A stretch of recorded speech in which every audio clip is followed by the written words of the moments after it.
What's up, guys? My name's Captain Stillwater, and welcome to SPL in Review Week 2.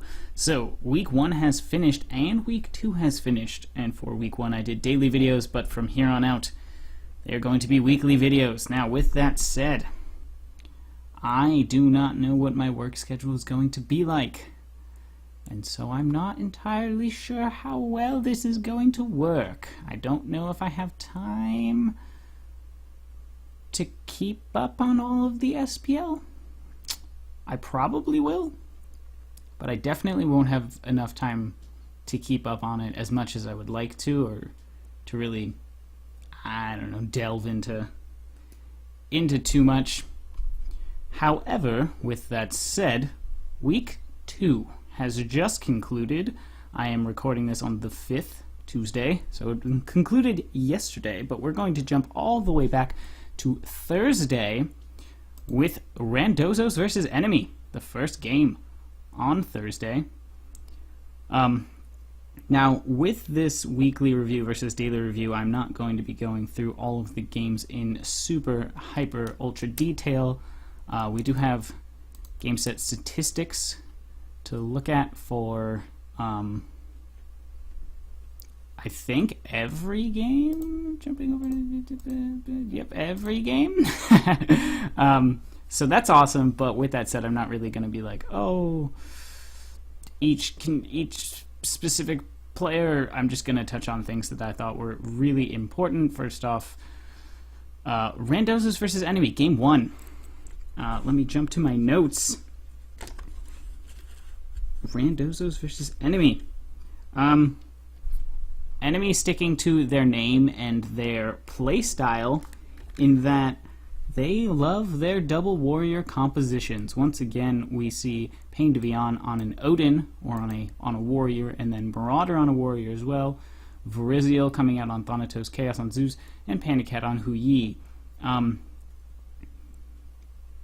I think this set just spelled the battle of Enemy's overall objective. I think they have continued to show us that they are, or their objective is just that, objectives. They focus entirely on objective play. They go in, they get Gold Fury, and then they all scatter. There's no post-Gold Fury fights for a while, if ever, when Enemy's playing. They just hit the objective and leave. They don't risk overstaying their welcome, and it has been a very effective playstyle for them. Wait, why is there only 4 people here? Who the heck are we missing? I don't know. Randalls line up off the top of my head. I should, but I don't. So I'm just gonna cheat and say it is Ionic. Oh my god, I should have just trusted myself, guys. Should have just trusted in myself. Anyways, Game 1 goes to Enemy, and Game 2 as well goes to Enemy. This is a 2-0 for Enemy over Randalls, which comes not as the biggest surprise. Randalls have shown themselves to be one of the weaker teams in the league. Probably the weakest team. If we take a look at the stats, you can see a Duro coming out playing nicely, which is kind of what we expect. Meerkat playing alright. Scary D playing alright. Boy Bear Mike playing alright. But I think Enemy is the main go-to for these two sets. We can see Pain to Beyond was put on a Geb, and I personally, yeah, he had good damage output, I guess, but this is kind of where it draws attention to. I think Pain to Beyond is much better on warriors. I think his support play as a hard support isn't like a shining moment for him. It isn't his best play. And I think teams are going to find success in forcing Pain to Beyond to play harder support roles rather than getting away with these bruiser warrior supports. Verizial playing really well, not showing up nearly as much as Cyclone Spin in terms of the Kali. We do see that this was a jungle pick rather than an ADC pick. Panda Cat once again on Hu Yi. Scary D playing well. Aduro playing really well. Meerkat. What happened this game? Mainly, I guess Randalls, we should just talk about them. they're showing their strength as their early game. They have a pretty strong early game when it comes to most people, or at least most teams in the SPL. Their early game is usually their best moment. They're generally getting ahead. Honestly, they should have won game 2. I mean, if you look at the slash lines, you're like, wait, enemy won? And it's like, Meerkat played well, Aduro played well, Scaredy played well, Polar Bear Mag played well, Eonic played well, he's just not here on the list. What happened was Randozos have good team fight, or they've been showing themselves to have good team fight, but their objective play, especially in comparison to someone like Enemy, was really lackluster. They just like game 1 was really where it showed. It was like, hey, we do things like, hey, we win this skirmish and then we don't take anything for it. And they really need to look more towards objective play if they want to find themselves competing in the SPL. I don't think they're going to win SPL games simply by outplaying their opponents. I think they need to be more like Enemy and focus less on, hey, we're individually good players. They need to focus on, hey, let's link up and start focusing on objectives because we're individually good players. Like, each of these players can hold their own for the most part.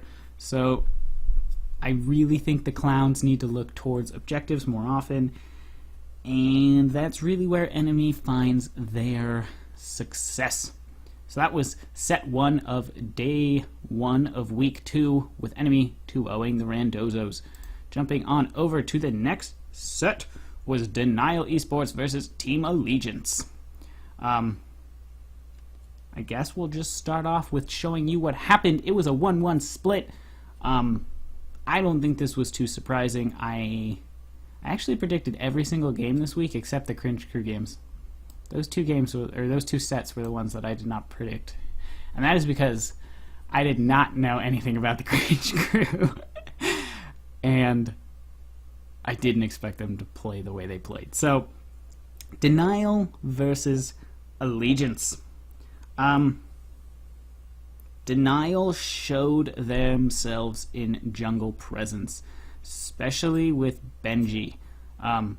Benji showed that he plays, in my eyes, similar to Omega, in that he likes to take over the enemy solo laner's jungle, and it gives his team a good lead usually.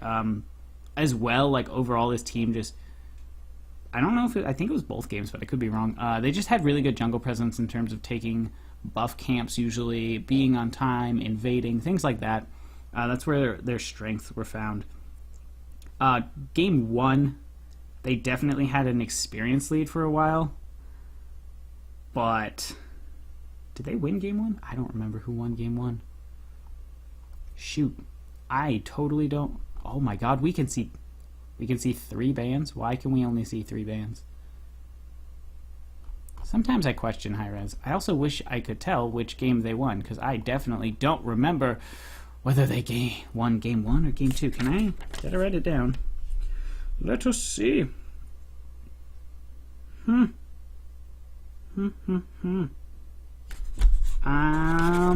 think I know. I lied. Wait, what? Denial versus Allegiance. Oh, yeah, I do know. I'm a liar. I do know. They won game 1. I should have known, just because Lassus is the mainstay point here, and he's playing Isis, and he played Isis really well, which we'll get to. But Denial. Overall, they performed well. Game 1, like I said, they had their experience lead, and that's mainly because they had superior jungle presence. Notable things on Team Allegiance. We saw Sylvanas. It's not the best support pick, but it's not the worst.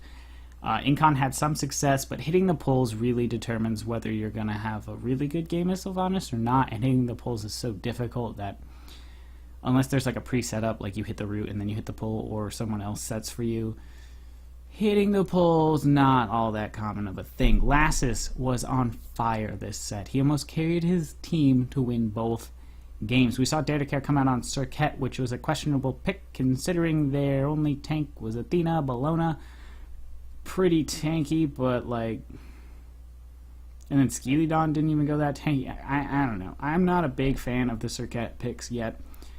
I haven't really seen them be super influential outside of counter picks to Kali.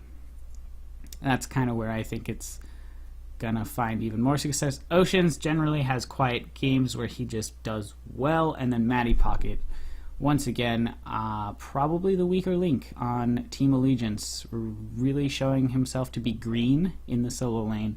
But hopefully will improve as the season goes on. He's been improving so far, but you know, kind of getting manhandled this game, going 0-4-6, only doing just shy of 12k damage. That was game 1. Game 2, jumping over. This is the game that Allegiance won. They find themselves victors in game 2, and the mainstay points of Allegiance is they have good objective play, better objective play than Denial, that's for sure. Team Allegiance definitely seems like a team that's working well. They just need to start winning individually. And that's where I think their weaknesses are.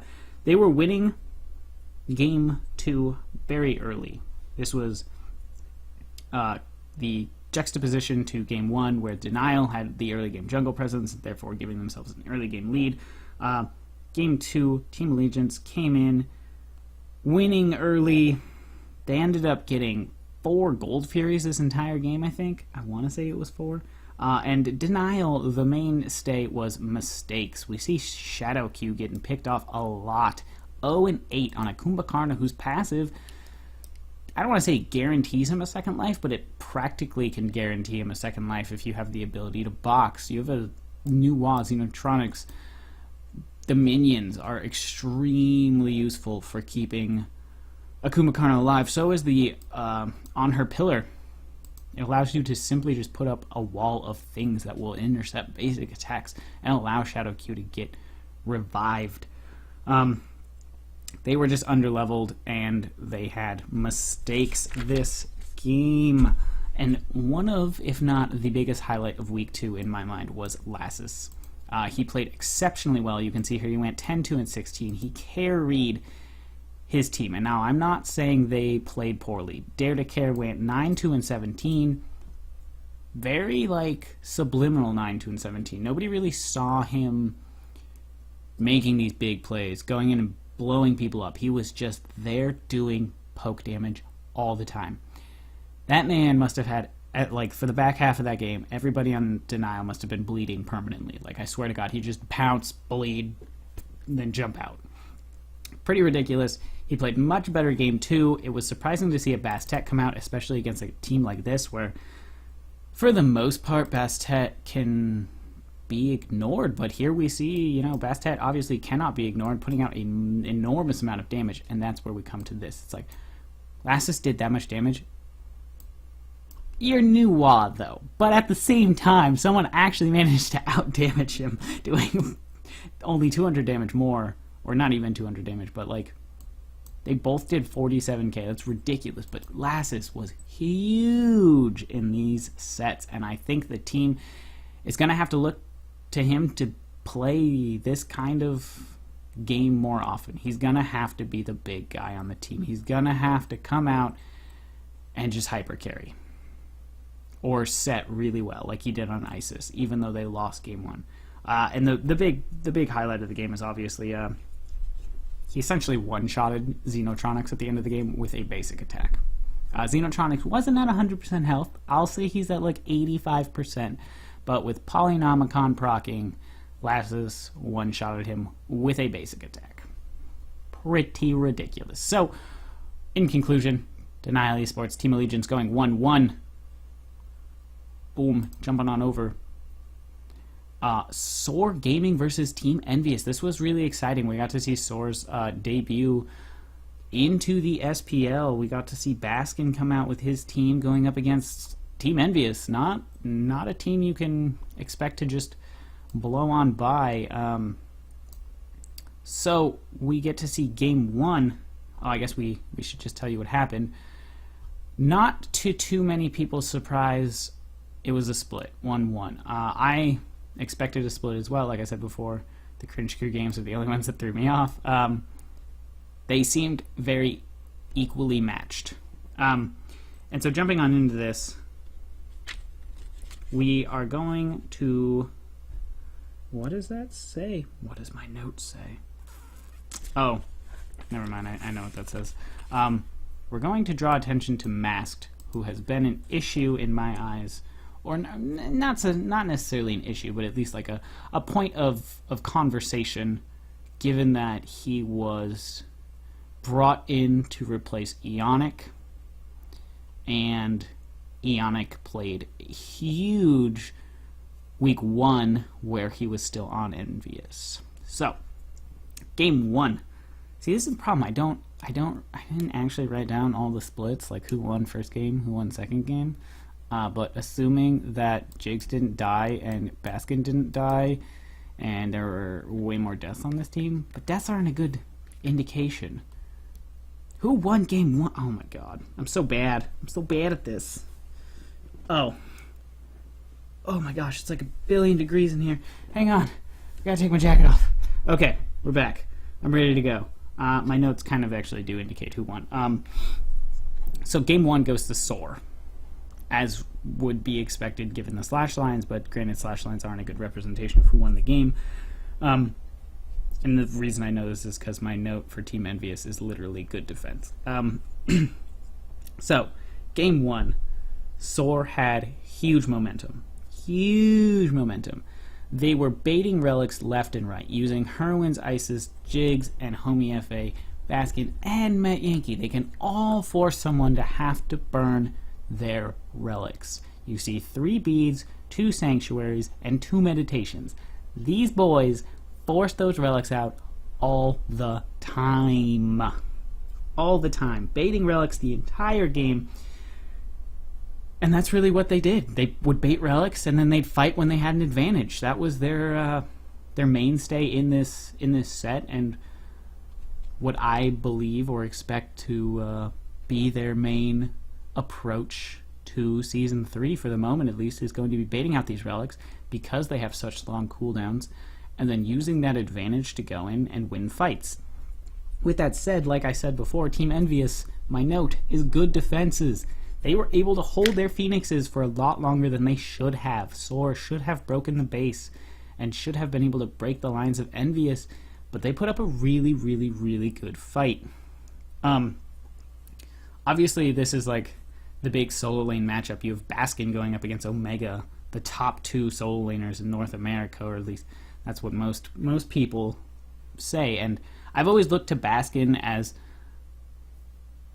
I don't want to say he's better than Omega. They just have 2 different playstyles, and I think Baskin's generally works better with the team, whereas Omega's better as like a solo laner. Like he himself, his style is like really, really good during the laning phase, whereas Baskin's style tends to come up bigger in the team fighting phase.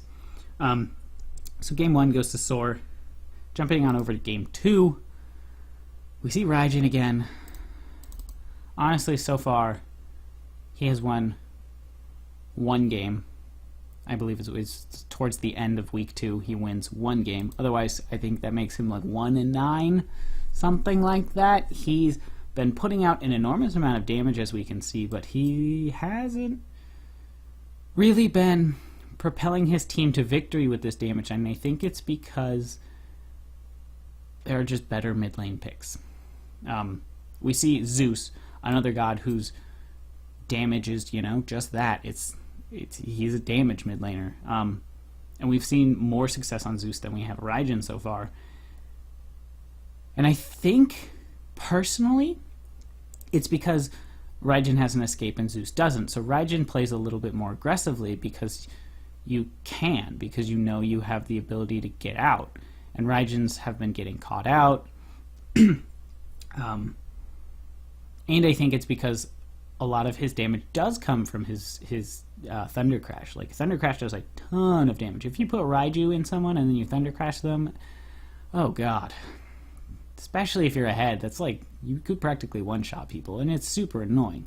Also, I think the Zeus ult, a little bit better for objectives. The Raijin ult's huge if you can catch people in the corridors, but it's not that easy to aim, and we've been seeing a lot of missed Raijin ults so far in the SPL.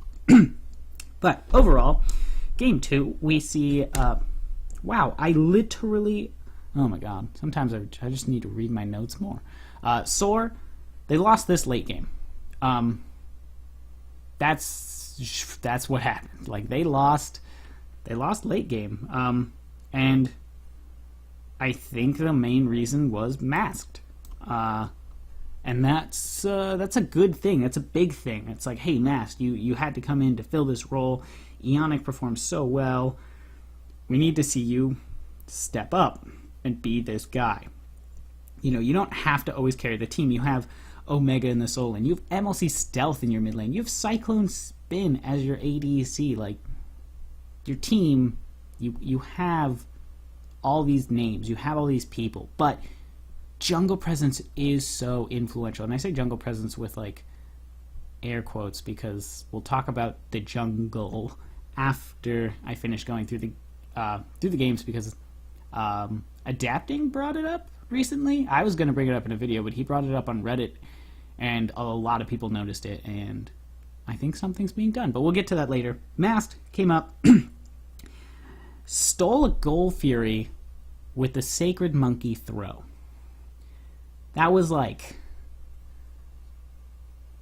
clutch. Like, being able to get that on time and not hit, he had to hit the Gold Fury first. It was hit the Gold Fury and you steal it, or hit somebody else and you're going to miss the Gold Fury. So that was a huge steal. And then just later in the game, like right late game, like I said, Soar lost this late game. It was a botched Fire Giant attempt, and Masked came in and just, I believe he triple killed, and that was when Envyus turned the game around and immediately won the game. So Soar showing some weakness in their objective play. They were not necessarily in their objective play, but rather in their communication. Met Yankee dropped the Suns way too early, I believe, on the Fire Giant. Baskin wasn't even sure if his team was doing Fire Giant, but he's sitting there in Big Baby, and he's not sure if he needs to try and finish the Fire Giant off or turn and try and peel for his team.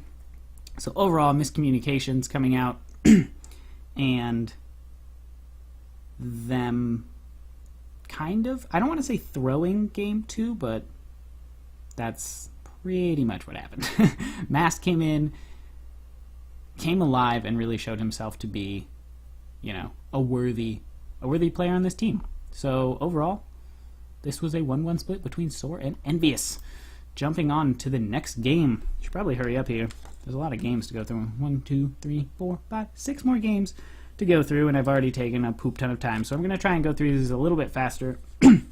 I think those were some interesting games. I think there are a couple interesting games towards the end that we want to get. Not that these games aren't interesting, but they were a little bit more decisive. Somewhat. There are a lot of splits this week. A lot of splits. So, Cringe Crew versus Hungry for More. This is one of the games I predicted wrong. I had this as a split.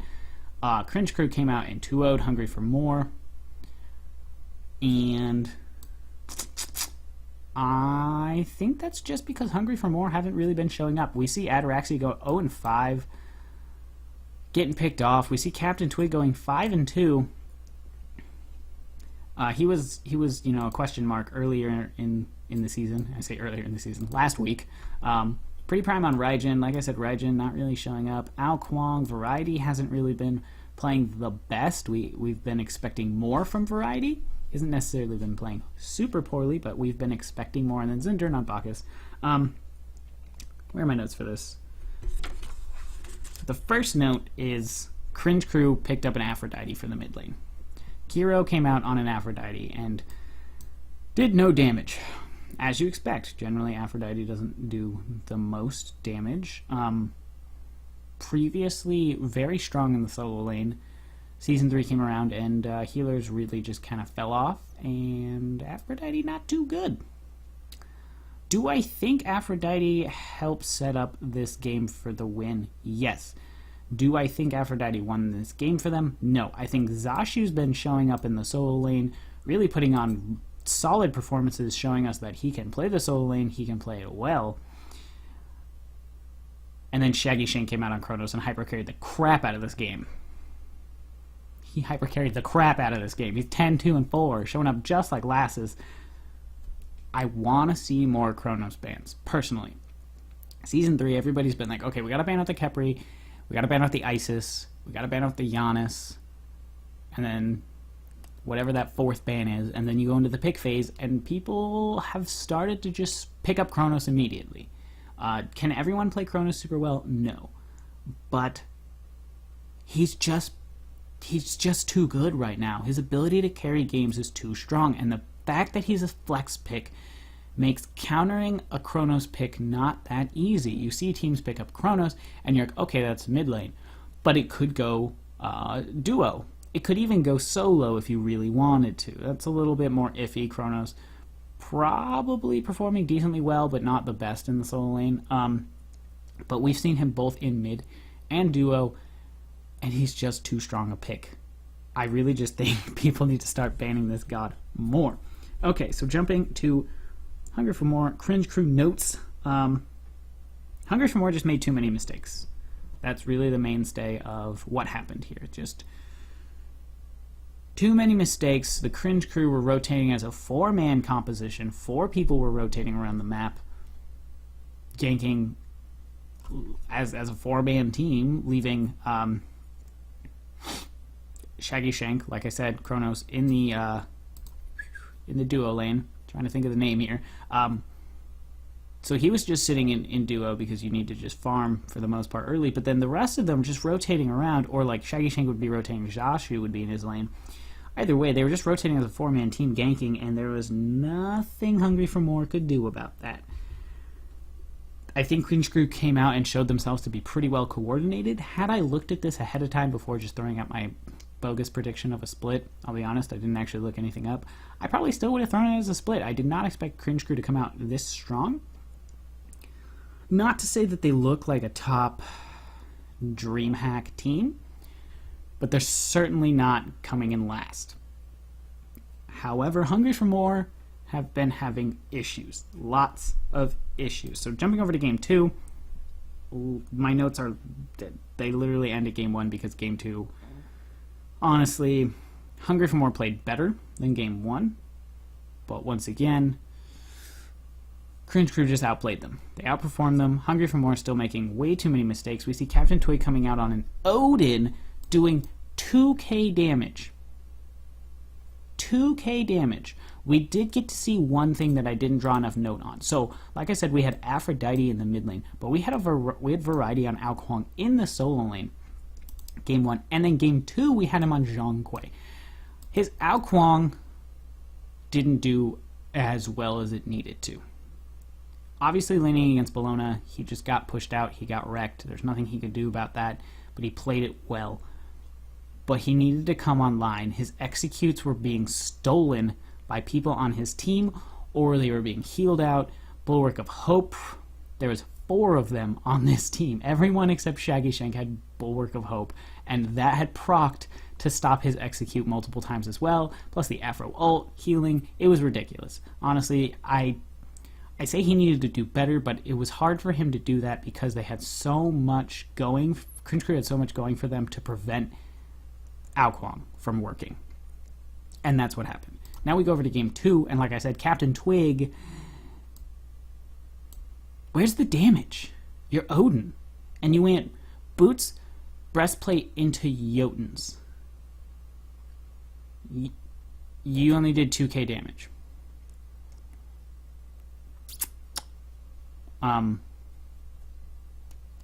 That's bad. That's really bad. Like, you can't be doing this. You're the jungler. Like, you need to have presence. We see Repicos coming out on a Willix doing 10k damage this game. Now, granted, Cringe Crew played significantly better, and we see that, you know, Hungry for More significantly underleveled, 18, 18, 17, only 2 level 20s. One of which, Variety Zhong Kui. He came out big. His rotations were pretty good. I don't obviously think his rotations were as good as Zashu's, just because Tyr has the ability to rotate into a team fight and be more impactful just because of his CC. But Variety came out and did a ton of damage. Like, he would like show up in a fight, come around a corner, and just like, boom, release the demons, and then like just damage everywhere. Damage everywhere. Do I think Spear the Magus was a good pickup in his build? Iffy. I don't think Magus is better than Obsidian Shard, even for someone like Zhang Kui, whose ultimate hits multiple times. He also has tick damage, so you're getting the procs from this.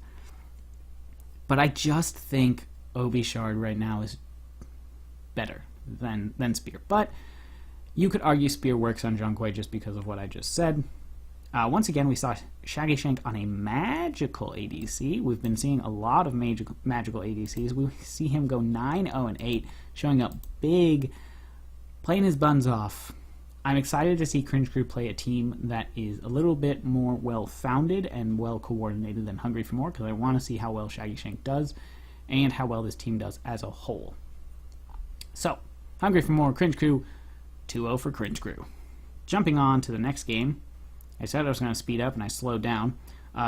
Leftovers versus Torpedo Gaming. We see this as a 1-1 split. This comes not as too big a surprise. Where are we?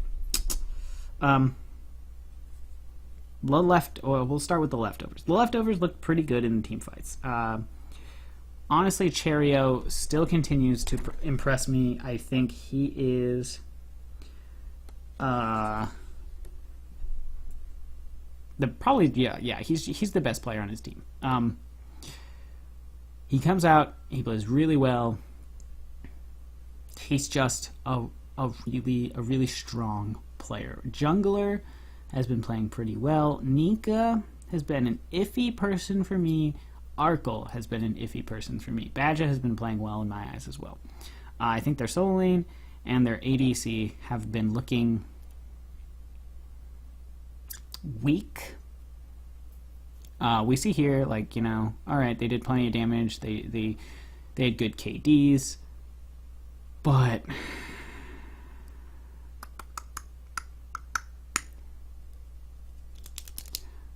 overall, I think Nika is the weak link. I think this team comes off like Team Allegiance to me, in that if you're going to look to get an advantage, you can easily get an advantage in Nika pressuring the solo lane. He tends to get pushed out. And Arkle's really passive. I think a lot of the damage comes from Cherio, so if you're looking to counterpick or you're looking to pull picks away from someone, I would say pull them away from Cherio mainly, just because he's the one that's been performing so well. Torpedo Gaming came out really strong. We got to see Moex's On Her come out with a golden bow start. It wasn't the first golden bow start, but it was on Her. On Her doesn't really suffer from having poor clear, but it gave him the ability to box more. But like I said, Arkle's kind of passive, so we didn't really see that. Carino on the Soul in mid lane played well. Everybody played pretty well.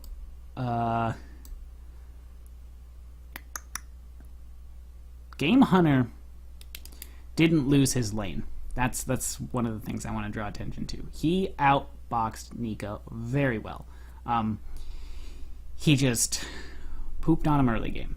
And that's kind of a big deal because Nika was on Robin, and Robin really needs to perform early game, and I really, really, really want to just hammer home the opinion that I think Nika needs to...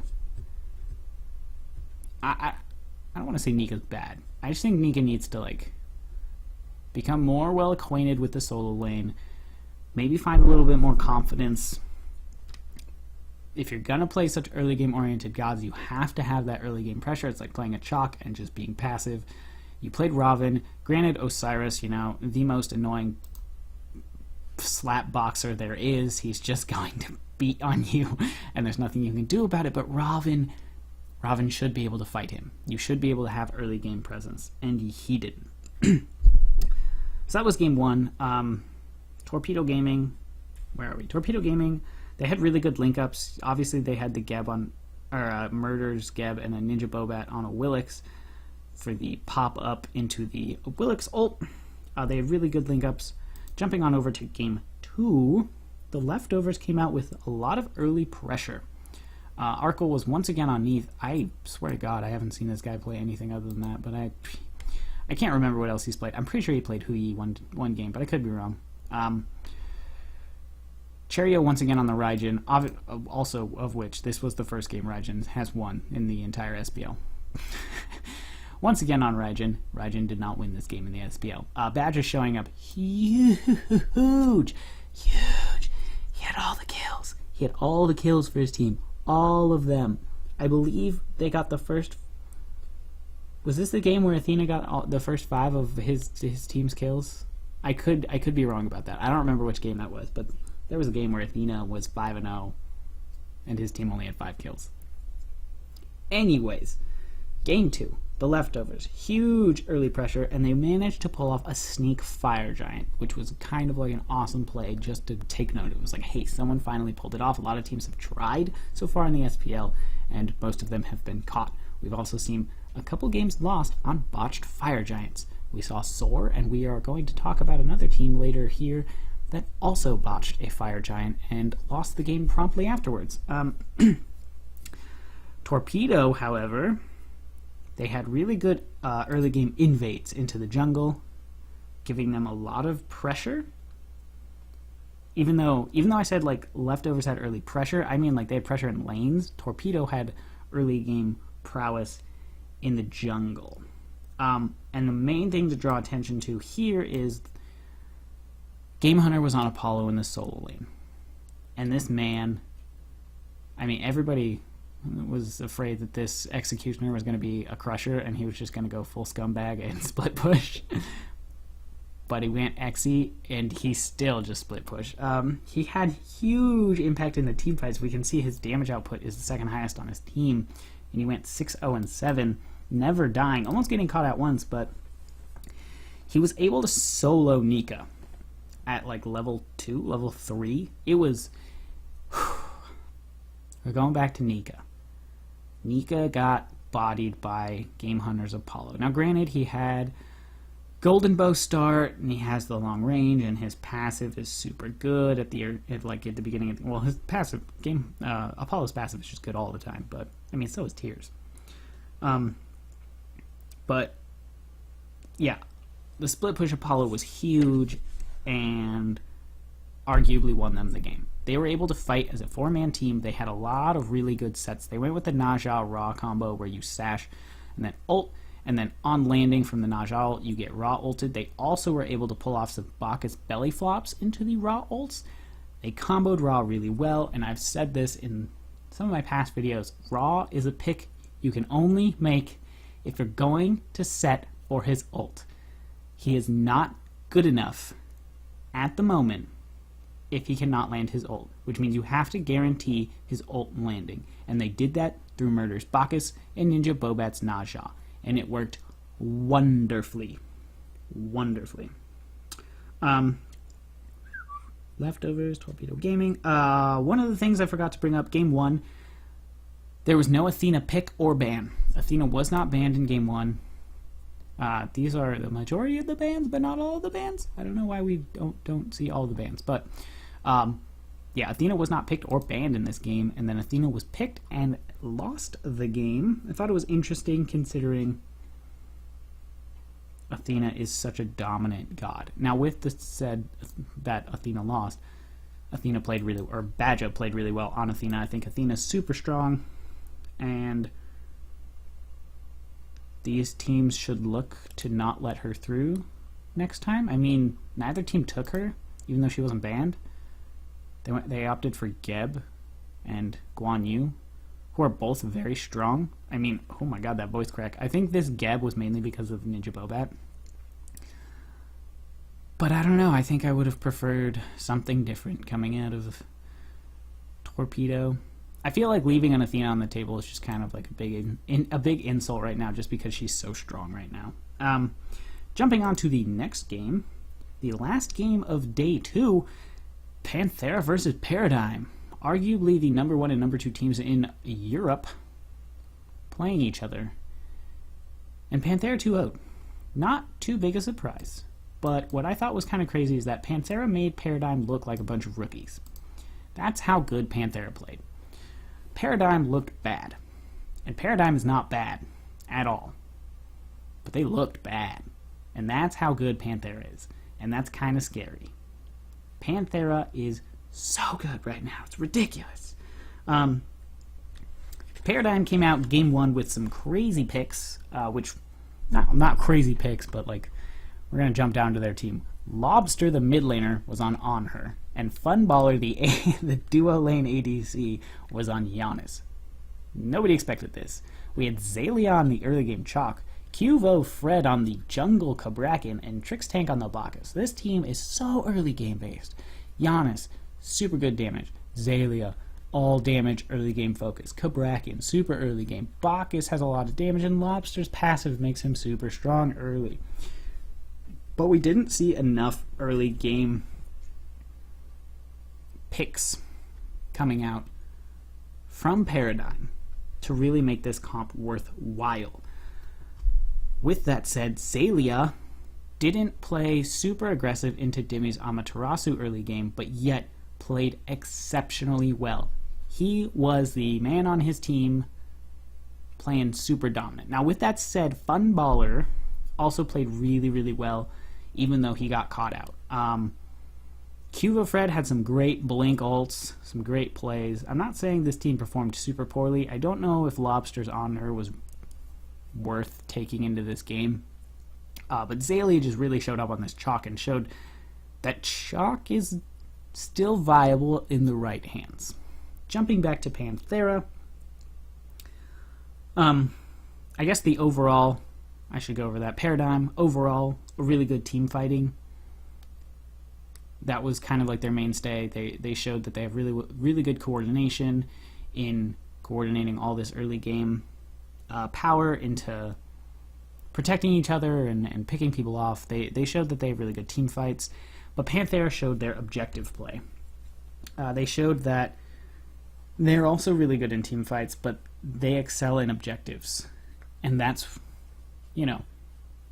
that's kind of been like the determining factor of how well teams have been doing in the SPL so far, is that teams that excel at objective play have generally just been winning all their games. Being able to pick people off and being able to get all these kills hasn't really propelled too many teams into wins in the SPL, but being able to lock down objectives and know when to take objectives and when not to take objectives has really been something that has changed the flow of some of the SPL games. Things to take note of: Iraffer was on his signature Ares. I mean, he has a signature Amir too in my eyes, but coming out, doing pretty well. I don't think it was the best pick. I don't think it was super influential, but it worked. It's also a really good counter to an exorbitant number of people on this team. Dimmy, well, starting off with Yaman, he had a rough early mid game, but he came online late game and played really well. Emily too, solid game overall, adapting, making some nasty plays, man. Making some sick, nasty plays and showing why he is arguably the best player in the world still. Dimmy, however, my man Dimmy, one of, if not my favorite players to watch, coming out on Amaterasu and just playing so well. Dimmy plays so well. This man he's so freaking good. I'm always amazed at watching Dimmy play, because I'm just like, I don't even know how you do this. Like, he just plays so freaking well. So game 2, I kind of didn't take too many notes. It was the similar story to game 1. Paradigm didn't play as well. I think it was weak. I think game 1 they played better than they did game 2. I think game 2 was just kind of They got outboxed, they got outbodied. There wasn't enough coordination. As you can see, they only managed to get 3 kills on their entire team. This was kind of a steamroll by Panthera, and Panthera just once again showing themselves to be the world champions. Get out the way. These boys are here to win. They're going to DreamHack. That's not even like a question at this moment. Like, that's just pretty much determined. I mean, look at the team they got through. That's one of my issues. Was they got Huyi Kepri, right? Then they got Isis, Thor, and then in the solo lane they have Guan Yu. In my eyes, gods that you can't let certain teams have are Pain de Vian's Odin's too good. Everybody should be banning that. That should be a target ban in almost every game. Kepri has been first banned, first picked for a reason. He has a 100% win rate. Ban the god. Just don't even bother fighting him. Hu Yi is a ban you can consider. I don't think ADCs are. I don't want to say they're not making a big impact, but I don't think it's necessarily something you need to preferentiate banning. I think Guan Yu is something that you definitely need to preferentiate banning. His sustain has been too good. It's too good. If we look down here on Paradigm, they have one weakening curse, and that is it for the entirety of their anti-healing. You can't let Guan Yu through, especially if you aren't going to build anti-healing. You have to ban Guan Yu. I would much rather see Guan Yu bans than I would Isis bans. I think Isis's early game pressure has been huge, but I don't think it's been a vastly determining factor. I think adapting Thor was ridiculously good, but Demi's Guan Yu also ridiculously good. He was able to solo freaking what's his face? Why can't I? Azalea. Why can't I? I'm looking at his name and I can't even think of his name. He was able to solo Azalea as Guan Yu multiple times. It was just, you can't let this god through if you aren't going to build anti-healing and you aren't going to counter him. And you definitely can't let this god through because he's too strong right now. This is a god you should consider banning. This is a god you could consider banning. I don't think it's necessary. This is a god you could consider banning. I think it's decently good choice to ban him, and then everybody else is dependent on where you are in picks and bans and who you're playing. But that was it. That was Panthera Paradigm. Panthera showing up, going big. I believe they are 6-0 now. Stupid strong. Jumping on over to the next game. This was day 3. Cringe Crew and Fnatic, and this one went 1-1 split. I really expected Fnatic to, I mean, they haven't been performing, but I keep expecting them to start performing. And so we jump on into this. Game 1, Fnatic, Cringe Crew. I'm just going to point right here and let you guys figure out who won Game 1. Because Cringe Crew had 2 kills. One from Zashu, who I have said in my previous analysis of this team has been playing very well, and one from Shaggy Shank, who I also have said is playing exceptionally well. And then there's a poop ton of frickin' deaths. We see Zyros going 9-0 on Giannis. Oh god, Reels once again, magical ADC. Should probably be banning Chronos. Going 2-0, Maniac going 2-1, Jiffy going 2-1, and Big Man Tanks going 0-0. The big note to make on this game, scroll down a little bit, Jiffy and Big Man Tanks really showed up and were like, hey, we are here to play. Jiffy's Naja so much better than the rest of the gods he's been playing so far. His Naja was on point. He was setting so well, comboing so well with Zyros and Reels. And honestly, I mean, obviously, Zyros was clearly the man of the match. He was huge.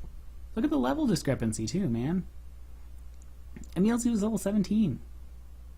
I mean, Zashu played well, but he died 5 times. Kiro died 5 times. Repikos, not really having an impact.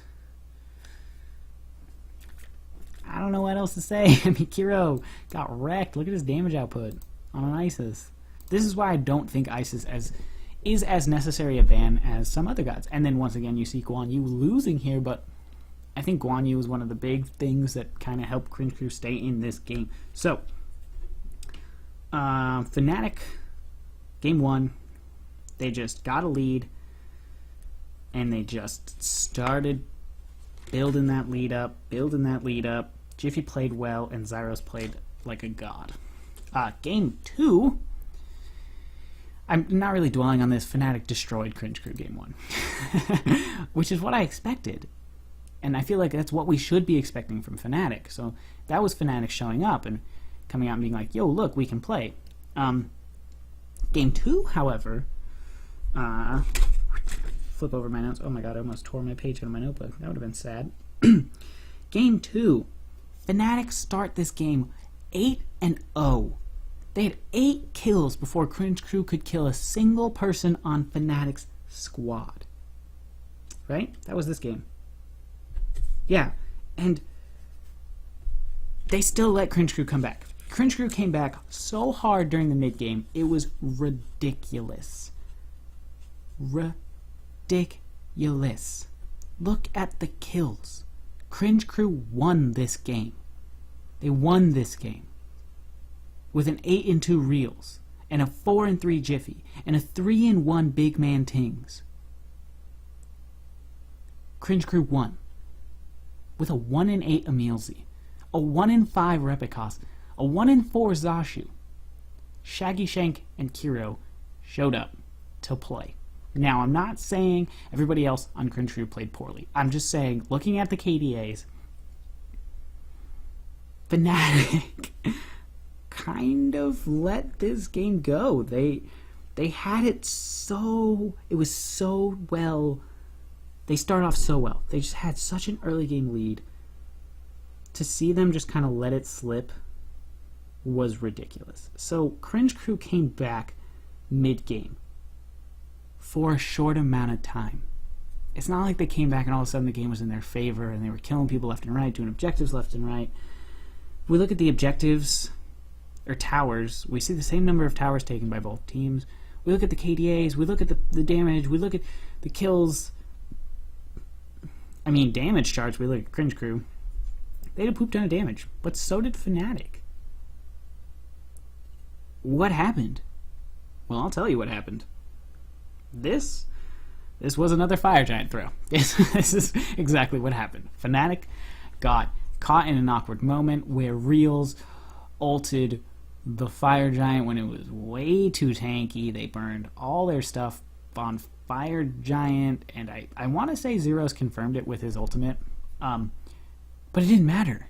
They were all half health or 80% health. They were low on health, and Cringe Crew just came in and steamrolled them and then won the game. That's literally what happened. They just came in, killed them on the back of them botching the Fire Giant up, because they literally... Cringe Crew started the team fight midway through the Fire Giant, and Fnatic didn't reset. Fnatic got caught with their pants down doing the Fire Giant. Cringe Crew killed them, walked down, took the mid Phoenix, and ended the game. Do I think Cringe Crew could have won that game? Yes. Do I think they should have won that game? No. I think Fnatic should have won that game. I think Cringe Crew just got lucky off of Fnatic making a huge fucking mistake. Pardon my French.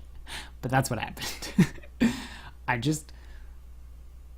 I'm upset with teams. Not really Fnatic. I don't have any personal attachment to Fnatic. It's just teams are throwing games on Fire Giant pushes. And time again we see in Season 3 that Fire Giant hasn't been making a big impact. Teams have been able to defend their Phoenixes against teams that have Fire Giant buff just as well as they can defend against those teams that don't have Fire Giant buff. And so to lose the game on trying to get Fire Giant is such a waste in my eyes, because you could have won the game without it. It's kind of like a luxury thing to me. It's like you need to pay attention to it, and it's super influential, but the later the game goes, if you get caught out awkwardly at Fire Giant, the enemy team can instantly win the game. And I don't think it's a play that teams have been understanding well enough so far in Season 3. Is that when you're doing this Fire Giant, it is more important to reset and to pay attention and to stay alive than it is to get the Fire Giant. Fire Giant steals haven't really been a thing at all this season because it's not that influential. Holding your line is. Keeping your Phoenix up is. And so Cringe Crew won this game off Fnatic botching a Fire Giant and throwing the game. It was up to Jiffy to defend against 3 people, Zashu, Repicos, and Kiro? Something like that? I could be wrong. I'm pretty sure it was Jiffy against 3 or 4 people. And he just got blown up. Which is no fault of his. There's nothing he could do. It was Fnatic's fault as a whole, doing that Fire Giant. And really just kind of not realizing that they couldn't full commit to it, and then full committing to it, and then getting caught out. And I'm just upset that teams are making this mistake. And that it's been made as many times as it already has been, because teams have been putting up such good defenses of their Phoenixes that it's necessary to help break the base because teams can put up these defenses. But in the same right, if you know they're there or that they could even consider contesting, then you just play it safe. Make sure that they're not going to come in on you. Make sure that they're not right. Like, they were all right. Oh god, Cringe Crew was all right there. They were like right next to the Fire Giant. They're all hiding behind like the island and like the blue buff. And I was like, oh my god, Fnatic, you're just going to throw this game. So that was that. Fnatic Cringe Crew, day 3, 1-1 split. Day 4, Denials Esports versus Enemy. Where are we in my notes? This is a long time ago. Not a long time ago in time, but a long time ago in me watching it. I think this is one of the first sets I watched. I watched them in reverse order. Probably not the best idea, but who cares? Let's look at my overall notes. Enemy, they had really good objective play again. As I said before, that's just been their namesake. And then Denial, decent fighting, decent team fighting, but no objective play. And this has been the spell of a lot of teams. Decent fighting, good objectives. Good objectives generally wins, but in this case, it's a 1-1 split. We saw a lot of splits this freaking week, which, I mean, I kind of expected it, especially since North America is so tight-knit. They're really, like, a lot of teams can split in North America, whereas in Europe, there's a couple teams where I'm like, yeah, you're probably just going to lose, or you're probably just going to win. But anyways, Enemy, they had a small lead, and they slowly built it. That was kind of like the way they would approach the game. Enemy, as I was saying, sorry, Marcus just ran in here and was super excited over something. I don't know what he was talking about, but anyways, Enemy creates a small lead, and they slowly build on it, and they just slowly take things around the map. They don't overcommit, and that's kind of been their way to approach the games. Take a little bit, get out. Take a little bit, get out. Don't overstay your welcome, because you will die. Denial, they had decent team fighting. Vedium did not show up on the hyper carry Kali. He couldn't get his kills off. He got caught out. He was behind. I mean, everybody was behind. Look at the level difference. Only Benji made it to level 20.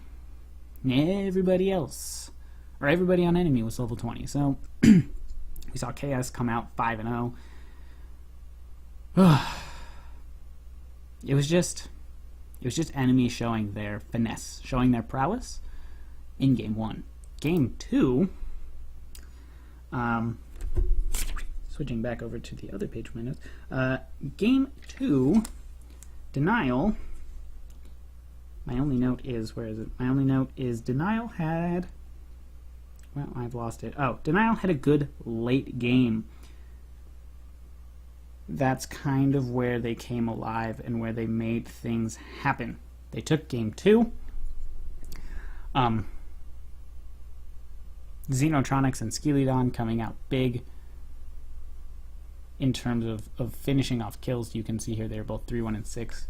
Benji has been playing very well, just overall. He's been playing, like I said before, in a very Omega-esque fashion in terms of his laning phase style. Vedium on Soul playing very well, and Shadowq also playing very well. Enemy played well on top of that, but Verizio really struggling on Thor to make things happen. Pain to be on. He had some really good taunts, but the team had a hard time following this up. They had a huge CC. Wait, did I get this backwards? Did I get this backwards? I don't think I got this backwards, right? They won game 1. Yeah, because Denial didn't even take a single tower. Yeah, and then game 2, Denial won. Yeah. Sorry, I got confused there. I don't know why I got confused, but I got confused. Anyways, Pain to be on, like I said before, if you can push this guy onto a hard support character, I think it would be a setback to Enemy's lineup. But with that said, Athena is a really aggressive frontliner. Athena wants to go in. You want to go in as Athena. You want to get these taunts out. And Pain to be on's really good. He showed up a lot with some really good taunts, but his team just couldn't follow up. So Denial and Enemy split 1-1. And we jump into the last game, day 5. The only game day 5, as you know, the last 3 days of the week only of the SPL week. I don't know why they have their week from Thursday to Monday. Bothers me, but you know, it is what it is. We got to see the boys from Luminosity, expected to be number 1 in North America, showing up for their second game after getting 2-0'd by Enemy. And Team Envyus, who've been performing exceptionally well. We saw the boys at Lumi come alive. Alright. Now, with this note ahead of time, I'm going to approach all of the games from essentially a standpoint of no bias, because I basically don't care, but I am rooting for Luminosity. I'm going to say that ahead of time. I really enjoy the boys at Luminosity. They've been the people who I watch their streams. I watch Jeff Hinless stream, I watch Barracuda stream, I watch Booch stream, I watch Andy stream. So they have been the guys that really got me into the SPL, so I feel in some way like appreciative of them, and I really enjoy watching them play. But when it comes to me reviewing all of the games, I am going to approach this from a standpoint of no bias. So, jumping into the first game, MLC Stealth on Zeus, get caught out a lot. But with that said, he still did a lot of damage. He was easy for them to aggress onto. We saw Jeff Hinla on Bacchus, who is a god that I really like Jeff on, because Jeff likes to be aggressive. And Bacchus is so good at that. You just jump in, and then you ult, and everybody's like, oh my god, why does Bacchus do so much damage? And why can't I run straight? Like, oh, so good. We saw Andy on Thor come out and perform very well. We saw Barracuda with them hot plays. Barracuda showing up week 2 exceptionally well. He played very, very well. Jumping down to the Boosh, played solidly throughout the games, going Hasten Fatalis on his Poseidon, opting to be more aggressive with the basic attacks.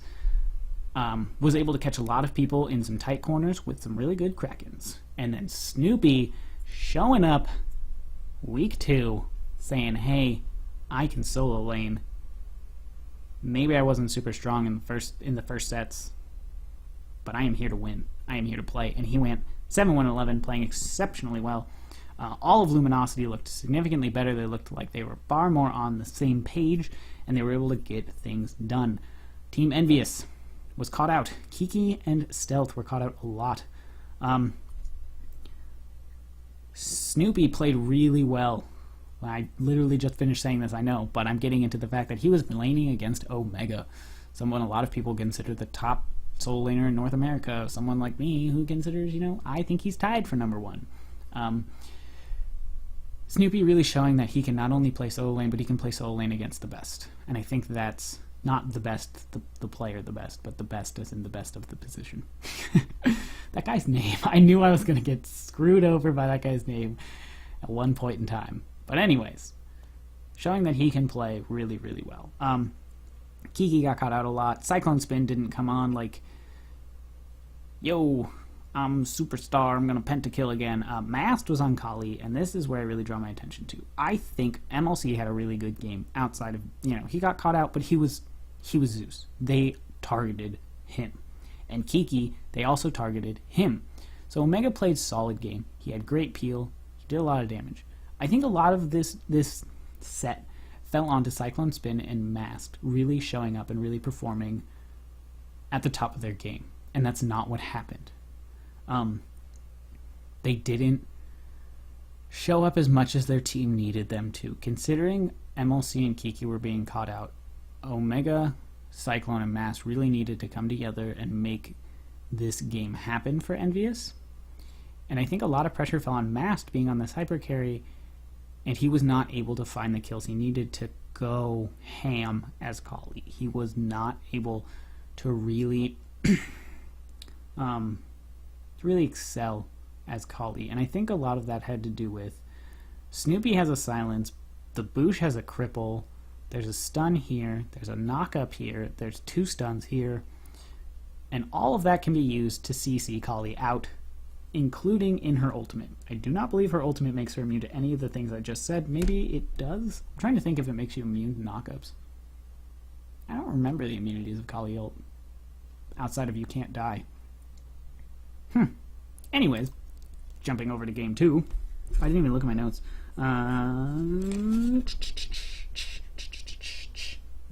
Yeah, okay. It's everything I've just been saying. Same story. Mast not showing up. And I wanted to, that's why I drew so much attention to him earlier in the earlier game they played against Soar. It's because he did show up. But here, he struggled again. And I think Mast is going to be this point of contention for Team Envyus. I think a lot of teams are going to look to catch Kiki out, just because you can. And a lot of supports get caught out. I don't know if Neith was the best pick for MLC Stealth. I think he had a decent game, but he got caught out again. A lot of pressure on this mid, because this is like the mid 3 grouping. Neith, Sobek, and Fenrir, they group up in the mid lane, you know, during like the early phase, transition to mid phase into the late game. And I think that's where Envy has been having issues. I think overall their team looked very disjointed. It looked like they were having communication errors. And I think Luminosity came out and was like, we don't have that. We saw Kronos come out and be super dominant again. We saw Barra come out playing the Wool. Oh yes. This is the first god I ever like mastered, and the first god I ever got to legendary, and he was like my main for the longest time, and then he got nerfed, well then the meta changed, and then he went back to being Garbo. Showing that Wool can be played, and he played him so well. He got a triple kill on Wool. It was super hyped. Luminosity came out and was like, here we are. So there you guys have it. Once again, that was week 2 of the SPL. If you guys enjoyed the video, be sure to like, comment, subscribe, all that fun stuff. I will be releasing a week 3 predictions video at the same time this one's going live, so be sure to check that out if you want another opinion, and if you want help, or if you're not really sure on week 3 predictions, especially if you own that season ticket. Once again, be sure to like, comment, subscribe, and I will see you all next time.